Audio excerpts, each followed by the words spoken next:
Hello everybody, I'm back and here is my little $5 on the elbow shield, right? Oscar did such a great job with that in-depth video about the elbow, how it worked, how to strike with it, what to do, all that. I wanted to talk a little bit about what I meant in that post we were talking about with that, with those Muay Thai drills.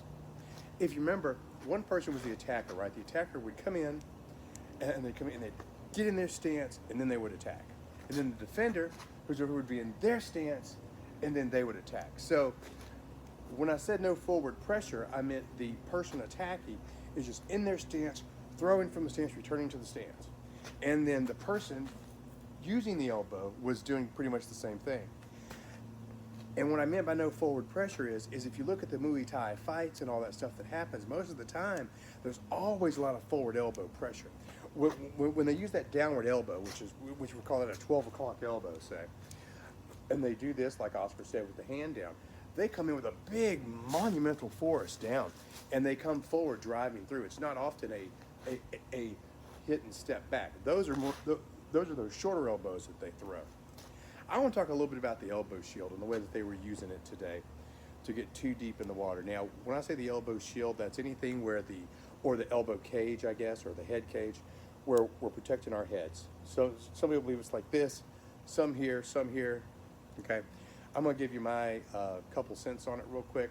There's basically two main elbow shields, right, that I'm gonna talk about anyway. One of them is just here, and this elbow is up. And it's meant to intercept incoming shots. And this elbow, this shield, occupies your center line, right? So my guy, you come and attack, and then that's how I'm able to defang the snake with this elbow. The other elbow, of course, is the one that covers the head, right? You'll see it here, and it's the video that we saw, they were talking about it here. Now, well, I think it's kind of like here, I guess, where they can look around either side. And let me say what I disagree with about that, okay? Number one is this part of our head here is the hardest part of our head. In fact, quite frankly, this is one of the hardest parts of our body, believe it or not. That's why you can use a headbutt in fights. But when you put your soft hand on top of this hard spot, that's the baby's skull, man. That's just opening that up and just crushing that between that. Not to mention that even when they reinforce here, if you see, they're pushing here, and when the elbow hits, the impact is all absorbed right back in here in this part of the spine and the neck. You might not be able to see because of my hoodie. That's why with more of the Kali type or the Eskrima artist, whatever you want to call it, type where they come up here, this protects, but there's no pushback. So you're not injuring the spine back here, right? You can still protect the ear right over here and the back of the head. Now, you'll often see people bring the elbow up and they sometimes bring it to here, but that's because they just maybe making a cut and they don't go all the way, right? When they go all the way, they typically tuck it back to protect the back of their head, their ear, their chin, their jaw, and all this other good stuff over here.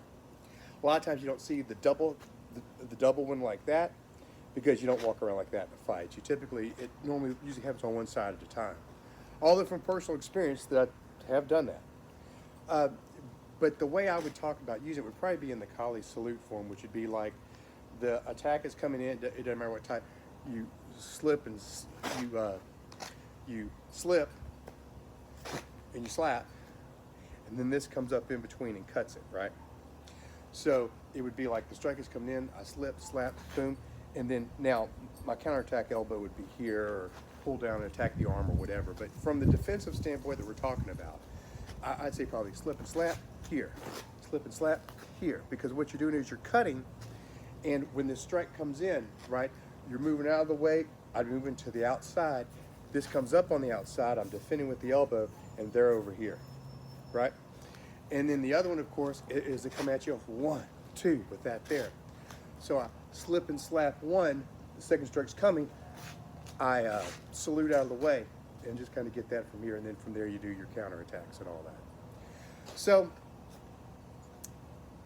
what this all means, I guess, is this here I don't like heavily on the head where I'm counting on my neck back here and all this to stop whatever the force is in front of me. Right, I'd rather be here so this way if it hits, the impact is absorbed in the shoulder, which is made to absorb impact anyway.